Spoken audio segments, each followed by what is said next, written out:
A gravação foi iniciada. Muito obrigado. Bom dia a todos. Estamos iniciando a sessão de julgamento da Terceira Câmara Julgadora do Tribunal de Impostos e Taxas do Estado de São Paulo. Hoje é dia 16 de agosto de 2023. Sejam todos bem-vindos. Hoje nós temos uma sustentação oral e temos também o doutor Arthur. O senhor já fez sustentação oral, né, doutor? Semana passada, se não me engano. Já fiz sim, senhor presidente. Perfeito. Cadê a doutora Mariana? Que eu não a vejo. Doutora Mariana, habilitar a câmera, por favor. Oi, bom dia, estou aqui. Ótimo. Vamos começar com a Samsung, né, doutora? Ai, ótimo. Então, vamos começar. A relatora, doutor Bergamini. Doutora, abre mão do relatório? Sim. Tudo bem, muito obrigado. Doutor Bergamini, um resumo das acusações, mas bem resumido mesmo.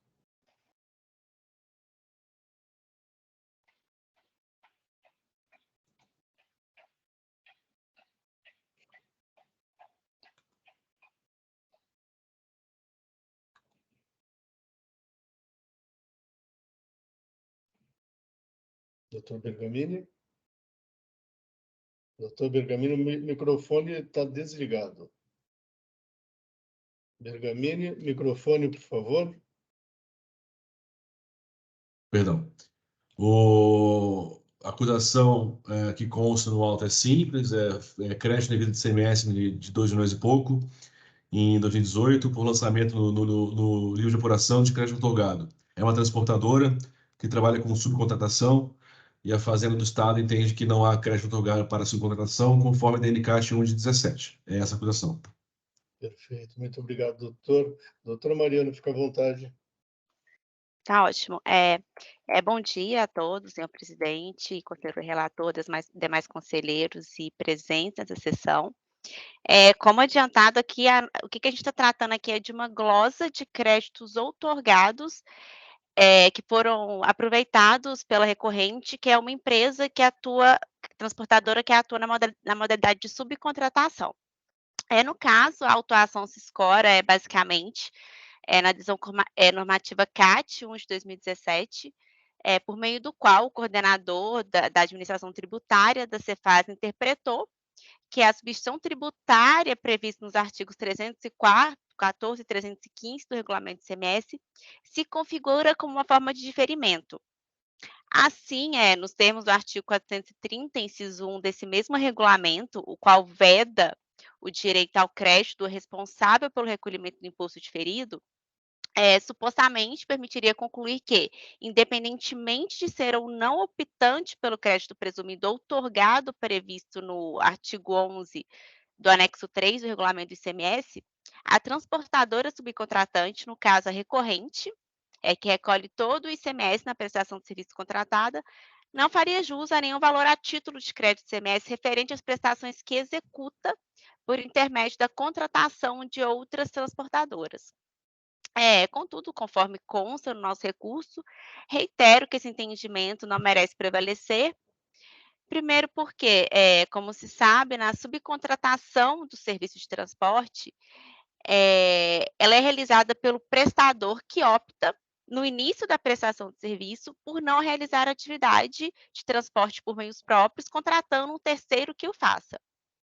Isso significa que, na subcontratação, o transportador contrata originalmente para a realização do transporte, não executa nenhum trajeto, pois terceiriza esse transporte integralmente para a subcontratada. E o que precisa ficar claro é que, embora haja nessas operações duas relações jurídicas distintas, que é entre subcontratante e subcontratado, e subcontratante e tomador do serviço, há somente um fato gerador, que se relaciona à contratação pelo tomador do serviço e cuja execução é de responsabilidade da recorrente, ainda que o transporte seja realizado por uma transportadora terceirizada.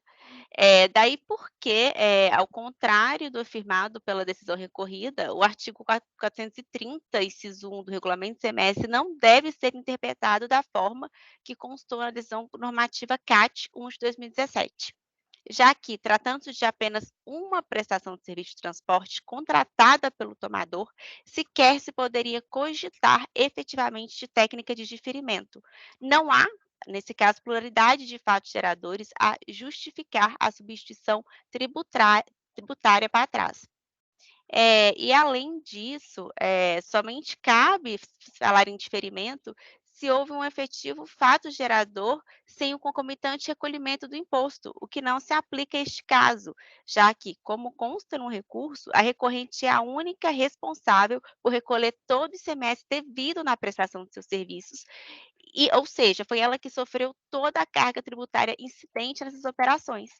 A terceira subcontratada, que supostamente possuiria o direito ao crédito presumido do ICMS no entendimento da fiscalização, não recolheu nenhum imposto e tampouco foi agravada indiretamente pela sua cobrança, porque todo o preço da operação, o que inclui ICMS incidente, foi cobrado do tomador pela subcontratante, no caso a recorrente. E outro argumento que defendemos é que o convênio ICMS número 106 de 96, o qual concede esse crédito presumido que estamos aqui tratando, não traz qualquer exceção que justifique a exclusão das transportadoras subcontratantes do regime de crédito presumido nele previsto. Isso porque, no que se refere à concessão de quaisquer benefícios fiscais de ICMS, a Lei Complementar 24 de 75 determina que esses serão concedidos ou revogados nos termos dos convênios celebrados e ratificados pelos estados e pelo Distrito Federal. E a cláusula primeira do convênio ICMS 106 de 96 não concede aos entes federativos possibilidade de escolha acerca da sua aplicação ou não nas operações ocorridas em seu território. Isso significa que os estados não podem, unilateralmente, revogar benefício fiscal de crédito presumido concedido por referido convênio, que é exatamente o que faz a Secretaria de Fazenda de São Paulo por meio da decisão normativa CAT, o qual restringe e revoga parcialmente o benefício para as prestadoras subcontratantes desse serviço de transporte. E, por fim, o nosso último argumento de mérito, que é um argumento de cunho constitucional, mas que eu trarei aqui de todo modo, é acerca da que a ilegitimidade dessa decisão normativa CAT também se evidencia sob a perspectiva do princípio da isonomia.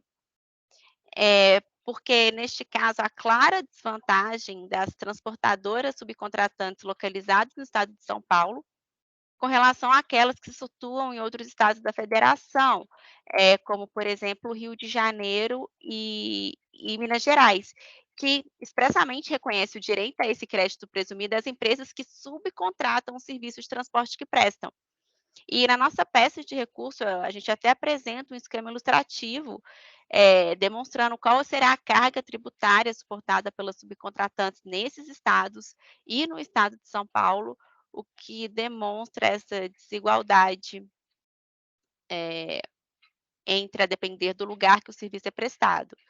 E, assim, considerando que, conforme o artigo 150, inciso 2 da Constituição Federal, é vedado aos entes tributantes instituir tratamento desigual entre contribuintes que se encontram em situação diferente, em situações equivalentes, se faz necessário reconhecer a inconstitucionalidade da decisão normativa CAT 1 de 2017, pois a manutenção do referido ato normativo representa verdadeira violação ao princípio da isonomia constitucionalmente previsto. E assim, eu reitero o pedido para que seja julgado procedente o presente recurso ordinário, reformando-se a decisão recorrida para cancelar a exigência, tendo por base a ilegalidade e inconstitucionalidade da decisão normativa CAT 1 de 2017. E é isso, muito obrigada. Muito obrigado, doutora Mariana. Doutor Bergamini, algum questionamento à patrona? Nenhum. Nenhum, muito obrigado. Representação fiscal? Sem questionamento, senhor presidente. Muito obrigado. Doutora Mara? Também não. Muito obrigado, doutora Fabiane. Nenhum questionamento. Perfeito, eu também não tenho questionamento. Doutor Bergamini, como eu já tinha sinalizado, eu vou pedir vista em cima do seu voto. Então, por favor, assim que o senhor conseguir editar, me avisa. Bom, Serginho. Doutor Mariana, o processo vai sair em vista. Doutora Mariana, não estou... Estou aqui. Eu vou pedir vista esse processo, mas eu já devo pautar para a próxima sessão, viu? Vai ser dia 23. Tá ótimo, Ok? presidente. Então, a gente faz julgamento na próxima sessão. Ok. Feito, Mar, está registrado já. Ok, então. Doutor Mariano, muito obrigado e até a próxima. Eu que agradeço. Ótima sessão aí para vocês. Até logo, obrigado. Muito obrigado. Vista concedida. Não mudou, viu, Bergamini? Ficou melhor? Não mudou em nada. Nada? Uh-uh. Então, Mas já saiu também. Quer tentar reeditar?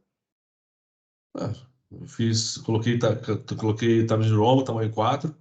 Você registrou, você selecionou tudo? Ah, tá. Sabe o que aconteceu? Acho que eu esqueci da emenda. Acho que é só a emenda que tá ruim. Eu esqueci de fazer É a só a emenda. emenda que está ruim. É, Eu vou habilitar de novo, tá. aí você consegue fazer.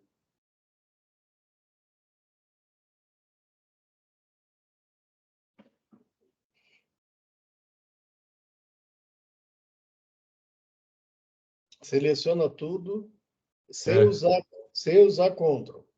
Usa o mouse. Não, o texto normal acho que já tá ok. Era só a emenda que tava com A problema. emenda está ruim. Isso. Mas seleciona com o mouse. Não, com mouse. Vamos ver agora. Foi Agora, Times New Roman. agora não ficou 100% bom, mas ficou melhor, né? Deixa eu ver, eu não vi ainda. Eu não consigo ver só depois de você registrar. Ah, melhorou, pelo menos cabe. Tá bom, maravilha. Ok, então. Vamos encerrando, então, esse julgamento. Joia. Perfeito.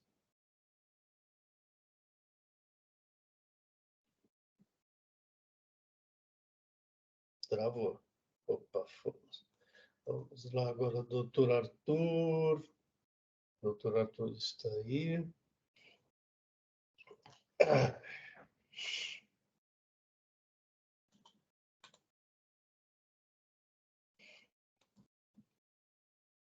Nestlé.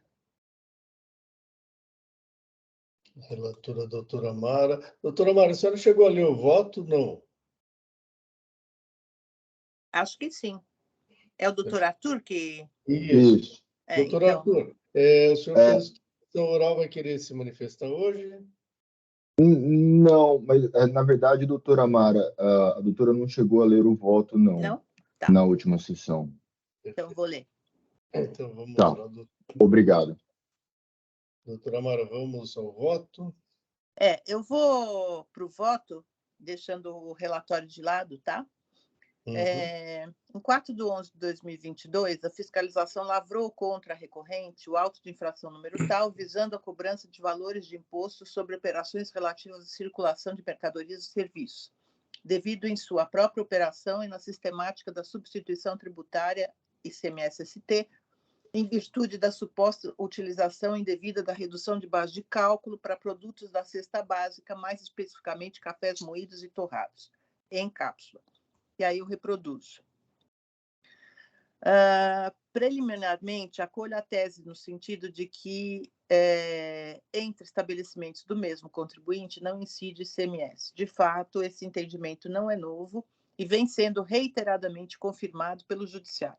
Inicialmente pela súmula 166 do STJ, depois em sede de repercussão geral pelo STF, no julgamento do tema 1093, e finalmente em recente julgamento da AD 149, que embora ainda penda de... aqui eu tinha posto penda de modulação, embargo de declaração, porque não estava o voto ainda aplicado.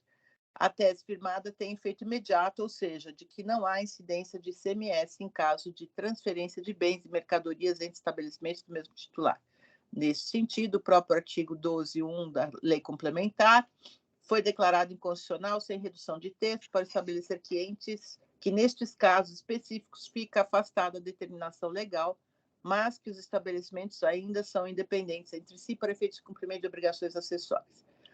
Desta forma, como as operações de transferências não devem ser tributadas e o julgamento da DC só confirmou a jurisprudência que há mais de 20 anos vem sendo proclamada e adotada pelas mais altas cortes, entendo que se deva dar provimento ao recurso neste particular, uma vez que a decisão da ADC 49 foi tomada em controle concentrado e não difuso, vinculando as autoridades administrativas e judiciais em meu sentido.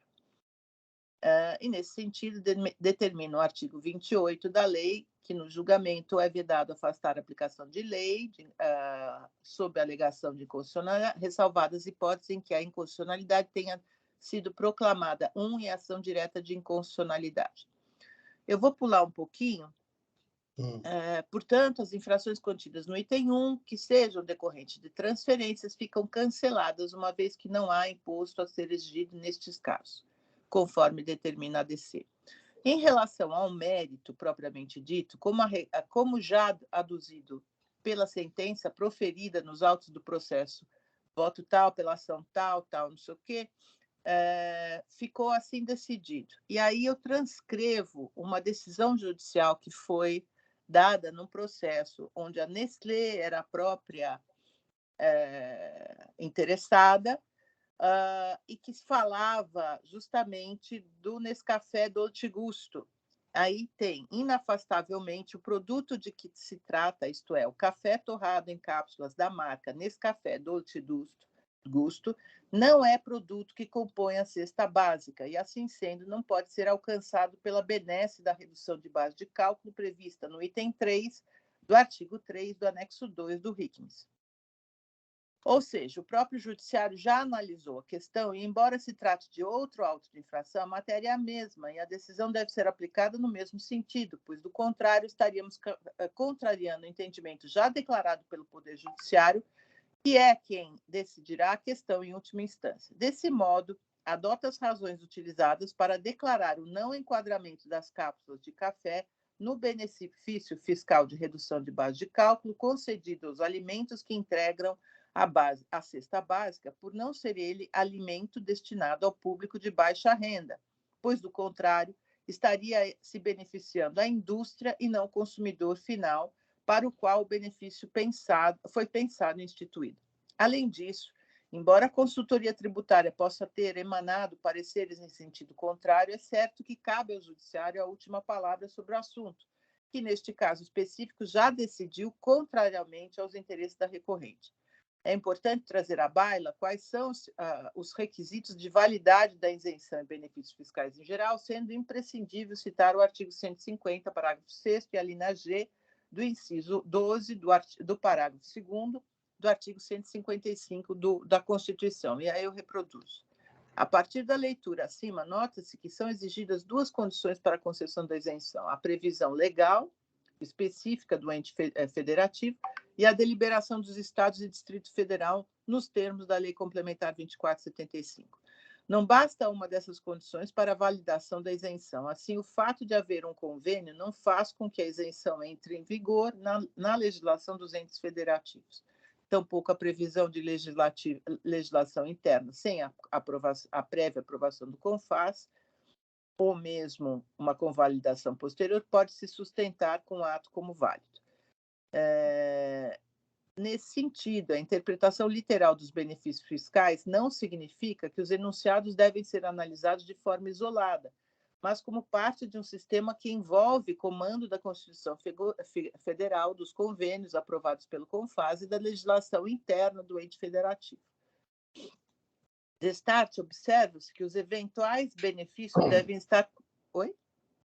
Falou alguma coisa, Belmar? Não. Deve estar... deixa eu ver aqui. Devem sustentar o ato como válido. E aí eu reproduzo o convênio. dizendo que, dessa maneira, o convênio é enfático ao beneficiar apenas as mercadorias que compõem a cesta básica. Eu vou pular alguns pontos aqui, mas, basicamente, o que eu entendo é que as cápsulas de café, embora tenham e contenham café, elas não são o café moído destinado à população baixa, elas dependem de um processo para ser retirada. Não é crível que alguém pegue e compre uma cápsula para furar a cápsula, para jogar a cápsula numa cafeteira. Ela realmente é um produto que demanda um determinado equipamento para uso.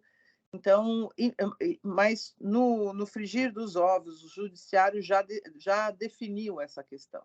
Então, por todos esses motivos, eu entendo que não procedem as alegações da recorrente, e, nesse sentido, eu conheço do recurso recorrente, no mérito, dou-lhe parcial provimento apenas para cancelar as autuações referentes às operações de transferências entre estabelecimentos do mesmo titular e manter as demais pelos motivos acima expostos. É como voto. Doutora Mara, pode registrar o voto, por favor. Já estou confirmando. Pronto.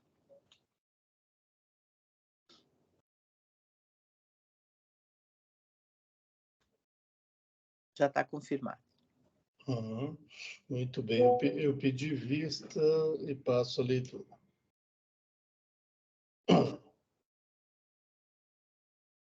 Direto ao voto.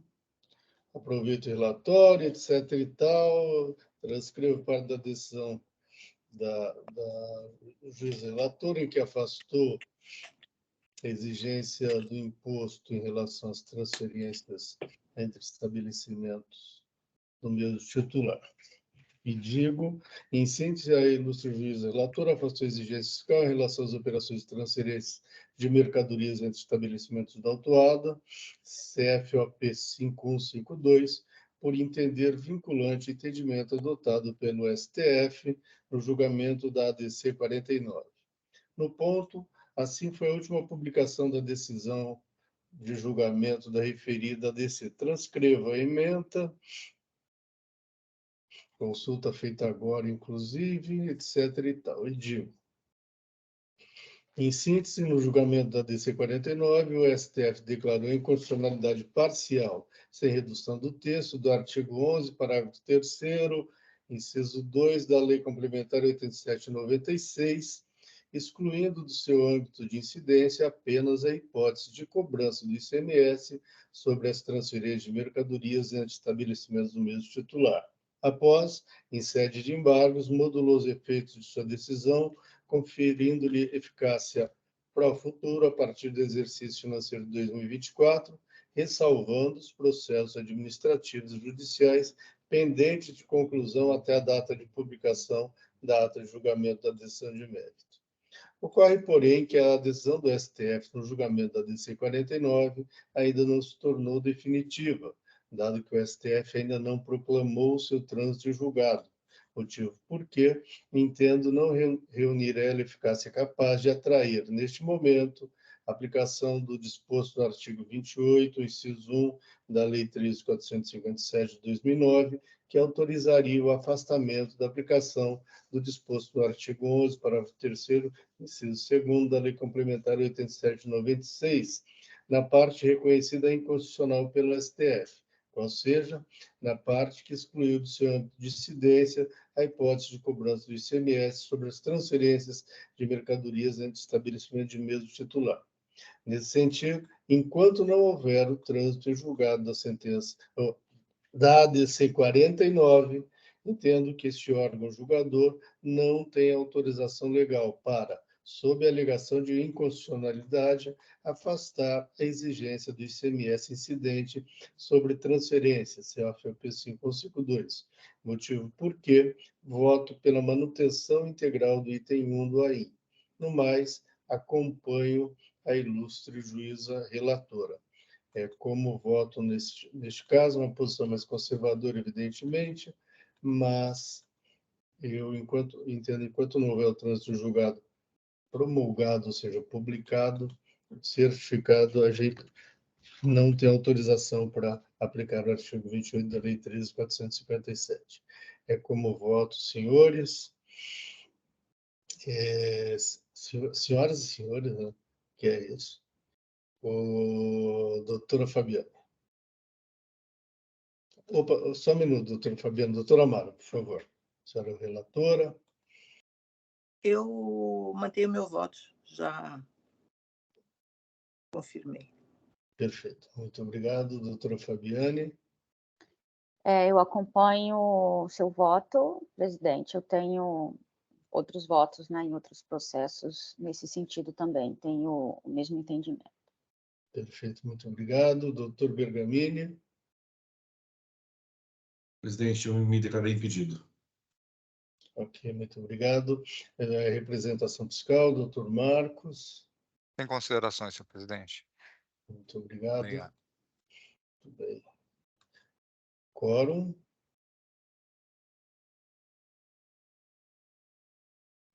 Doutor Bergamini, o senhor já se declarou impedido? Já. Já.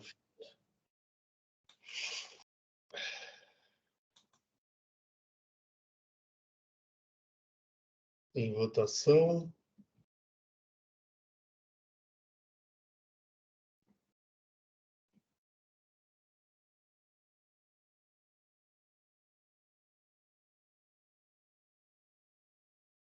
Encerrando a votação. Encerrando o julgamento. Doutor Arthur, então foi negado provimento ao recurso ordinário. Certo. Doutor Arthur, não estou vendo.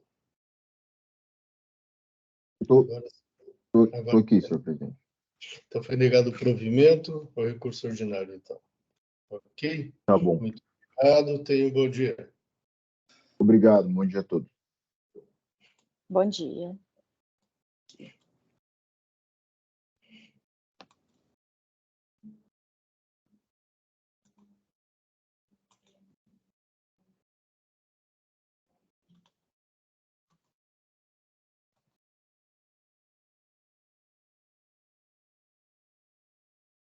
Tem mais alguma sustentação, Belmar?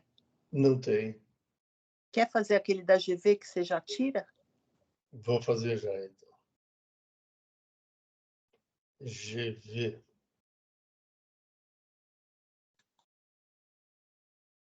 Muito bem, doutora Amara pode registrar o voto. Eu vou tirar em vista desse processo, em vista, e volto a semana que vem.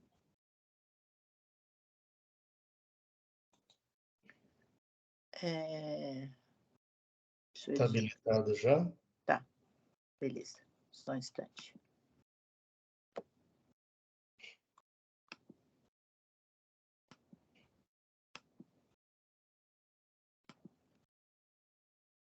Pronto.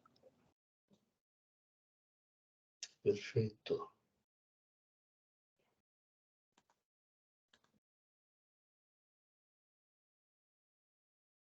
Vista concedida.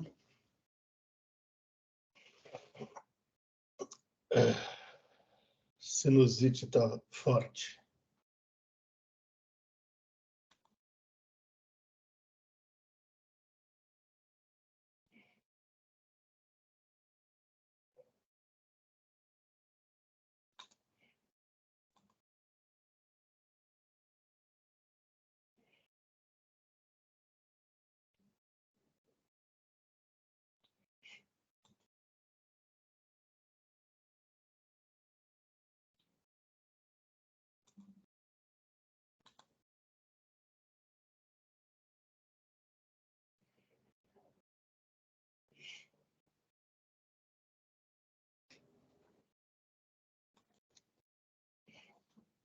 Vamos lá. Doutora Fabiane, vamos lá no Gaspar. Sim. Habilitado. Eu vou Por favor. registrar o voto.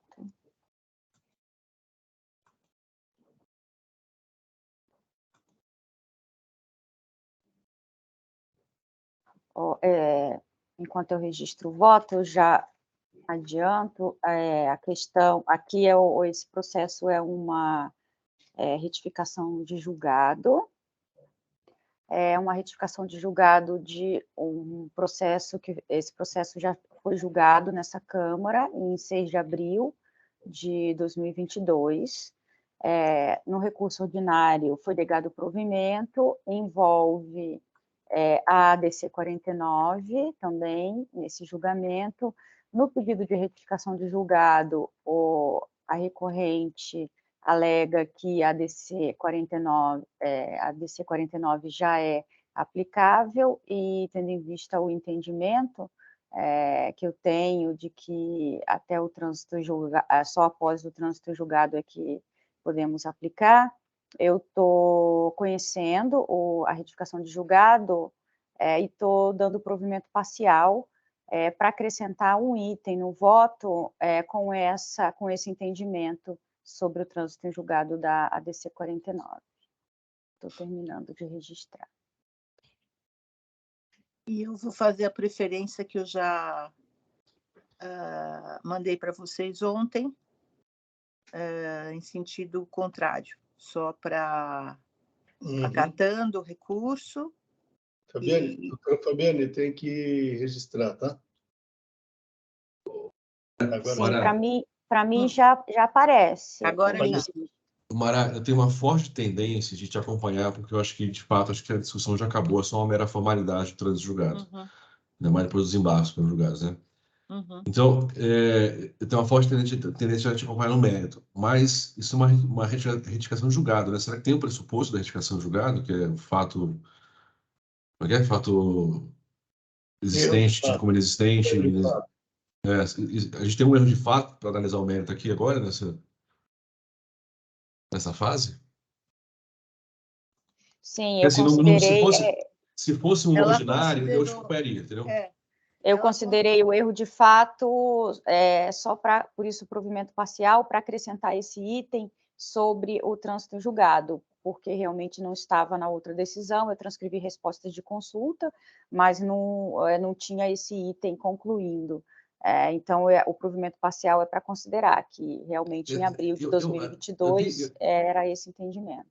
Eu tenho para mim, Fabi, que nem isso é erro de fato, porque erro de fato que é um fato existente no julgamento, tido como inexistente, ou seja, o fato existe, mas o julgamento falou que não existe, ou ao contrário, o julgamento falou que um fato não existe, mas ele existe. Então, isso é erro de fato, que até pressupõe ali a ação rescisória, né, do CPC.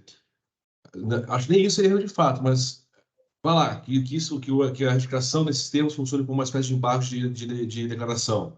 Foi, exato. Ou, inclusive, o pedido foi de embargo de declaração e a presidência admitiu como retificação de julgado. Tudo bem, assim, vai lá. Está acontecendo isso bastante nas câmaras. Mas será que a gente pode revisitar o mérito, Mara? Porque, assim, se fosse ordinário, eu estaria contigo, de mão dada contigo. Porque eu acho que a gente já pode julgar. Que é só uma maior formalidade. Mas sendo retificação de julgado, será que a gente consegue fazer isso? Seria o caso de não conhecimento, não é isso, doutor Bergamini? Eu acho. Se eu fosse o relator dessa retificação, eu não conheceria. Há erro de fato. O senhor quer puxar uma preferência rápida? Rápido eu não consigo. Só se pedir visto e devolvo na próxima semana. Com toda certeza, devolvo na semana que vem. Doutora Fabiane? Se fizer isso, eu te acompanho. Tá. Então, eu vou pedir visto. Então, eu vou cancelar aqui o seu pedido de vista, doutora Mara. Tá bom, o voto de preferência, tá? Sim, perfeito. ok. Doutor Bergamini, vai sair em vista, né? Vou pedir vista.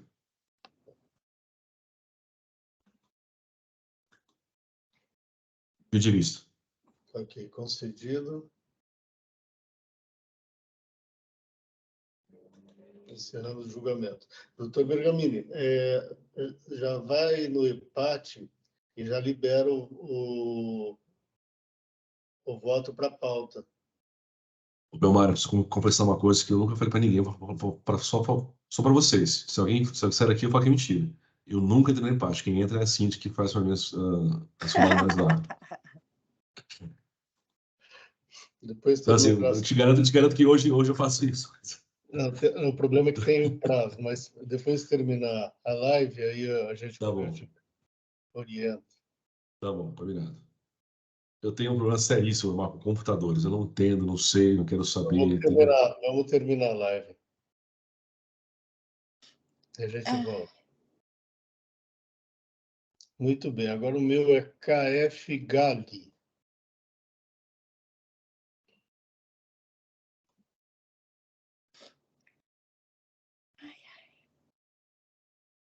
Aqui é um recurso de ofício que a representação concordou com a decisão ACO. Todos receberam com antecipação. Uhum.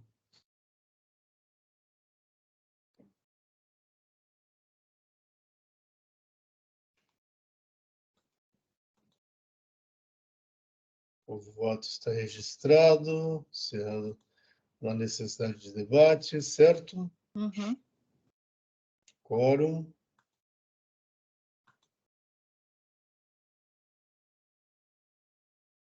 Só um minuto que meu empate tá, apareceu uma tela processando e não sai disso.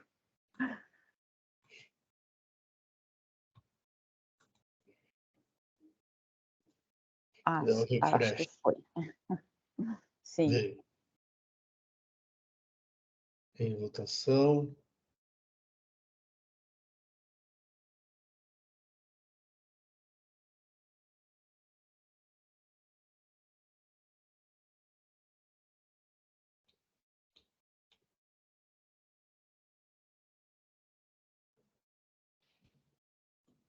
Encerrando a votação.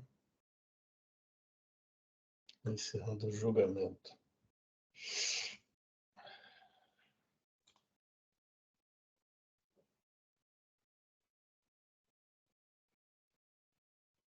O próximo é Galzerano.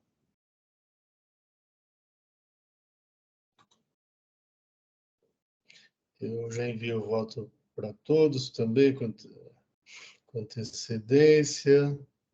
É que eu estou convertendo o julgamento em diligência. Eu só vou fazer pequenas alterações.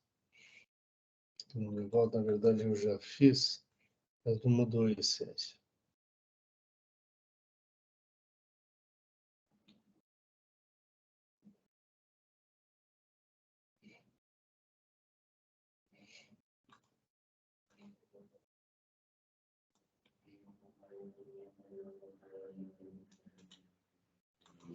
Enfim, eu estou convertendo o julgamento de diligência para que a autoridade autuante ela desmembre os demonstrativos, porque assim pode ser que parte desse auto eu votaria hoje para afastar parte das acusações. Porém, ele produziu um relatório todo junto, com todas as NCMs lá, as posições da NCM. E eu acho que tem que ser desmembrado, porque, por exemplo, se afastar parte da acusação relativa a determinada NCM, fica sem liquidez. A gente precisa saber quanto que vai ser afastado ou mantido, etc. e tal. Então, eu estou pedindo para desmembrar o DDF. Deixa eu só juntar aqui, por favor, que eu fiz pequenas alterações.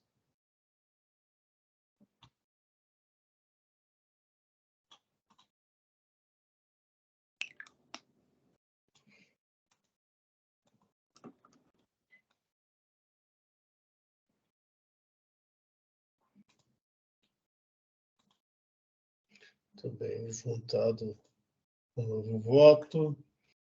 Enfim, aí eu estou propondo, conversando de julgamento e diligência, para que a autoridade fiscal atuante, adote providências no sentido de trazer aos autos planilhas segregando as mercadorias por grupo de mesma posição NCM e com a totalização por período, mês, né, e geral, tal como totalizado no demonstrativo 1.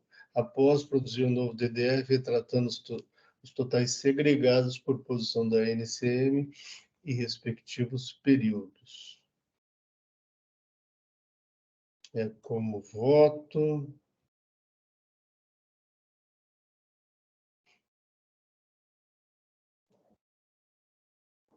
Voto registrado. Em discussão, representação fiscal.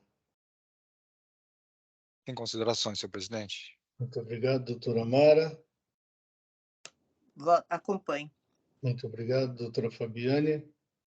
Acompanho. Muito obrigado, doutor Bergamini. Acompanho. Muito obrigado.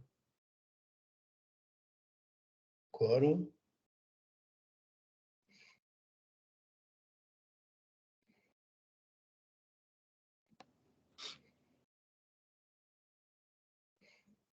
Em votação.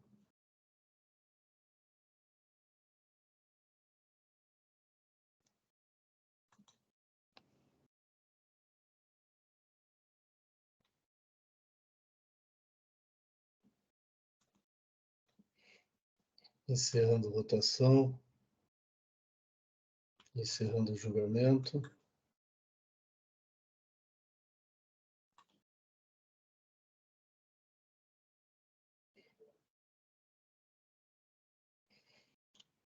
O próximo processo, GF Comércio de Bebidas e Alimentos, relator doutor Adolfo Bergamini.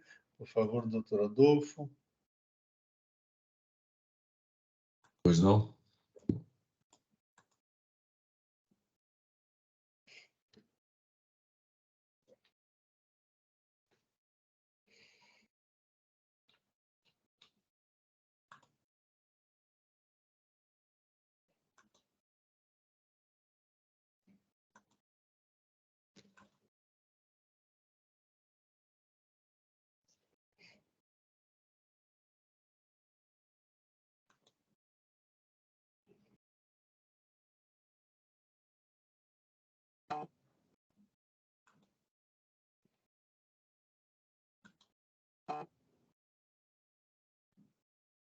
Doutora Mara, fecha o microfone, por favor.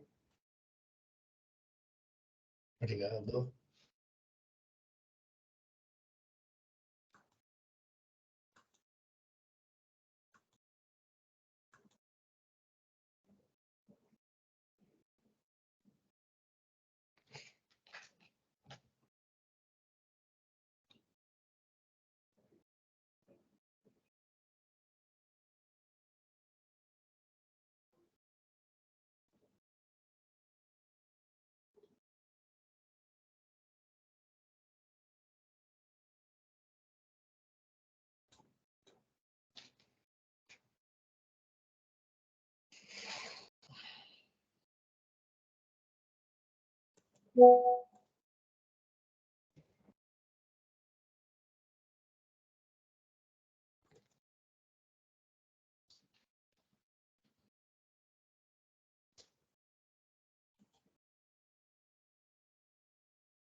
Já fiz o registro do voto. Já está registrado. Nota idônea, não tem prova nenhuma. A prova de pagamento são recibos manuais, a caneta, então nem o provimento. O voto, o senhor já disponibilizou, foi o que o senhor já enviou para a gente também, né? Foi, exatamente. Perfeito. Tudo bem. Em discussão, doutora Mara. Acompanho. Obrigado, doutora Fabiane. Acompanho também. Muito obrigado, doutor Marcos, representação fiscal. Nenhuma observação, senhor presidente. Obrigado. Muito obrigado, eu também acompanho. Quórum.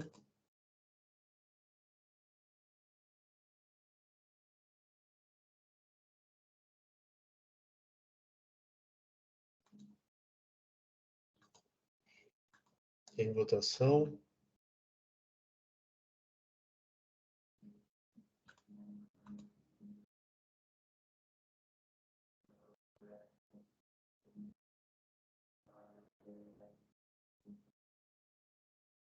Encerrando a votação. Encerrando o julgamento.